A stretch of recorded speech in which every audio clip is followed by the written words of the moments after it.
Welcome to Enver Narrates. Immerse yourself in the timeless world of classic literature. Subscribe to join our journey through stories.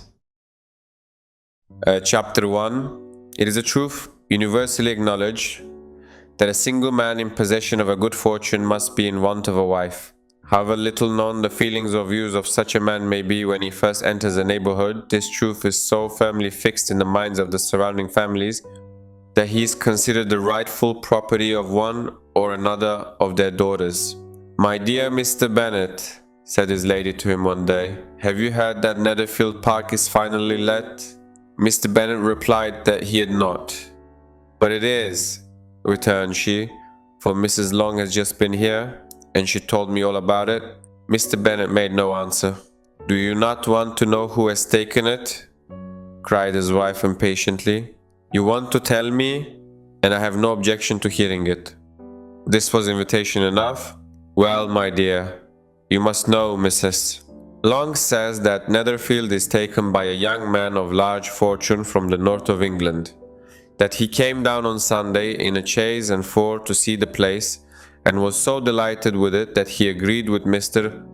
Morris immediately that he is to take possession before Michaelmas, and that some of his servants are to be in the house by the end of next week. What is his name? Bingley. Is he married or single? Oh, single, my dear, to be sure. A single man of large fortune, 4,000 or 5,000 a year. What a fine thing for our daughters. How so? How can it affect them? "My dear Mr. Bennet," replied his wife, "how can you be so tiresome? You must know that I am thinking of his marrying one of them."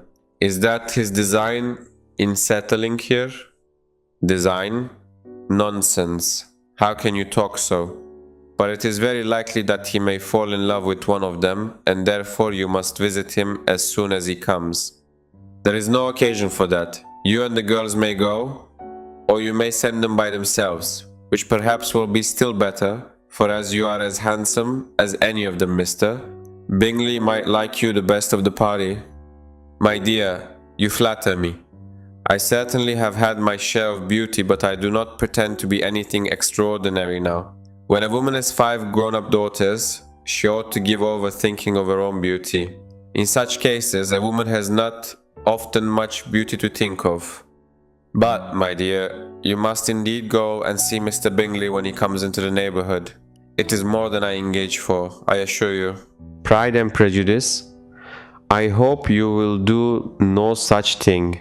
Lizzie is not a bit better than the others, and I am sure she is not half so handsome as Jane, nor half so good-humored as Lydia. But you always give her the preference.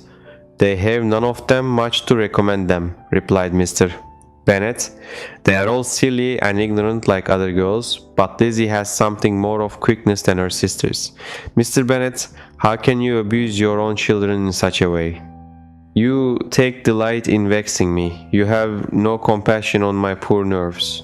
You mistake me, my dear. I have a high respect for your nerves. They are my old friends. I have heard you mention them with consideration these 20 years at least. Ah, you do not know what I suffer, but I hope you will get over it, and live to see many young men of 4,000 a year come into the neighborhood. It will be no use to us if 20 such should come, since you will not visit them. Depend upon it, my dear, that when there are 20, I will visit them all. Mr. Bennet was so odd a mixture of quick parts, sarcastic humor, reserve and caprice, that the experience of 23 years had been insufficient to make his wife understand his character. Her mind was less difficult to develop. She was a woman of mean understanding, little information, and uncertain temper. When she was discontented, she fancied herself nervous. The business of her life was to get her daughters married. Its solace was visiting and news. Chapter 2. Mr. Bennet was among the earliest of those who waited on Mr. Bingley. He had always intended to visit him, though to the last always assuring his wife that he should not go, and till the evening after the visit was paid she had no knowledge of it. It was then disclosed in the following manner. Observing his second daughter employed in trimming a hat, he suddenly addressed her with, "I hope Mr. Bingley will like it, Lizzie. We are not in a way to know what Mr. Bingley likes," said her mother resentfully, "since we are not to visit." "But you forget, Mamma," said Elizabeth, "that we shall meet him at the assemblies, and that Mrs. Long promised to introduce him. I do not believe Mrs. Long will do any such thing. She has two nieces of her own. She is a selfish, hypocritical woman, and I have no opinion of her." "No more have I," said Mr. Bennet, "and I am glad to find that you do not depend on her serving you." Mrs. Bennet deigned not to make any reply, but, unable to contain herself, began scolding one of her daughters. "Don't keep coughing so, Kitty, for heaven's sake. Have a little compassion on my nerves. You tear them to pieces." "Kitty has no discretion in her coughs," said her father. "She times them ill." "I do not cough for my own amusement," replied Kitty fretfully. "When is your next ball, Lizzie?" "Tomorrow fortnight." "Aye, so it is," cried her mother, "and Mrs. Long does not come back till the day before, so it will be impossible for her to introduce him, for she will not know him herself. Then, my dear, you may have the advantage of your friend and introduce Mr. Bingley to her." "Impossible, Mr. Bennet, impossible, when I am not acquainted with him myself. How can you be so teasing?" "I honor your circumspection. A fortnight's acquaintance is certainly very little. One cannot know what a man really is by the end of a fortnight. But if we do not venture, somebody else will, and after all, Mrs. Long and her nieces must stand their chance, and therefore, as she will think it an act of kindness, if you decline the office, I will take it on myself." The girls stared at their father. Mrs. Bennet said only, "Nonsense, nonsense! What can be the meaning of that emphatic exclamation?" cried he. "Do you consider the forms of introduction and the stress that is laid on them as nonsense? I cannot quite agree with you there. What say you, Mary? For you are a young lady of deep reflection, I know, and read great books and make extracts." Mary wished to say something very sensible, but knew not how. While Mary is adjusting her ideas, he continued, "Let us return to Mr. Bingley." "I am sick of Mr. Bingley," cried his wife. "I am sorry to hear that, but why did not you tell me so before?